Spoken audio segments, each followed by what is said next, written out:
big game in the NFC Central today because the division gets a bye next week. And the Detroit Lions were looking at their early season Super Bowl. Why, you say? Minnesota came in with a 2-3 record? Well, the Vikings had beaten the Lions 8 of the last 9 meetings. So the Lions now playing a good team in danger of going 2-4 for the break.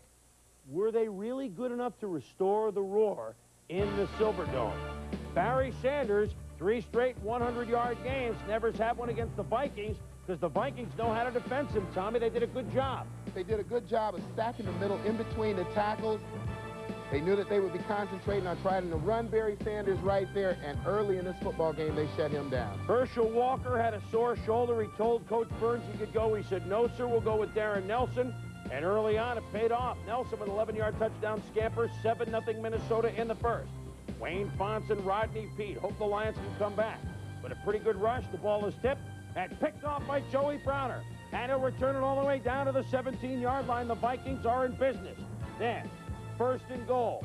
Rich Gannon started today for Wade Wilson. Steve Jordan from Brown University. 14-3 Vikings lead at the half.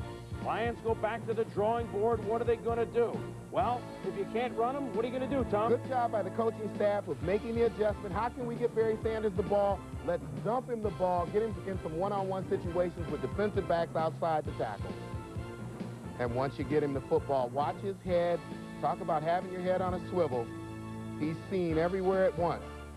They say hand-feet coordination and eye-feet coordination. As I said, better than Linda Blair in The Exorcist. Rodney Peete looking for a big strike.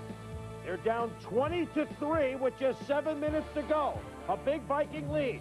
But Peete to Robert Clark. Has about 8 steps on the defenders and look at him go. 68 yards. It's a 20-10 Viking lead.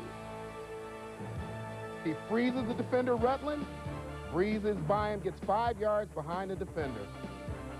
Just a bad job of Rutland biting on the out pattern. But the Vikings still lead it by 10. With 6:50 to go, the Lions with a big gamble. They go onside kick. Eddie Murray kicks it off the hands of Anowski. And Toby Castone recovers for Detroit. The gamble pays off. They're still down by 10. Barry Sanders up the middle. If you had him, what would you do next, Tom? Go to Barry Sanders. Barry Sanders on the left side goes for 20 yards. You see the clock. It's almost 4.5 minutes. Then Willie Green. He's been money this year for Rodney Peete.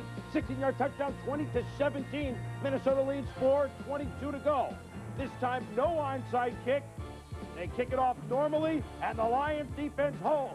Eric Allen trapped by George Jamison, and Minnesota has to punt. Less than 3 minutes to go. The flip to Barry Sanders. Sanders will juke left. He'll juke right. He'll go out of bounds for 10 yards. Then Sanders, he'll go right. He'll go left. He'll go right. He'll go left. He'll spin for 14 yards. Now, under a minute to go. It's still a 3-point Minnesota lead. Barry Sanders to the 5. It's a touchdown. But they have to make sure, Tom. As you watch this play, Barry Sanders with all his moves, he squeezes, he freezes Joey Browner, he squeezes past Rutland. Knee is down, but that ball has crossed the plane. After further review by instant replay, play stands as called. Touchdown. The referee with the best suspense in the house. So after holding Sanders for 3 quarters, he gets 192 yards total offense. The Lions come from behind to win it. 24-20, their biggest fourth-quarter comeback since 1957. In 1957, they won the NFL championship. Just thought you should know. And for the Vikings, a lot of head scratching. They lose it 24-20.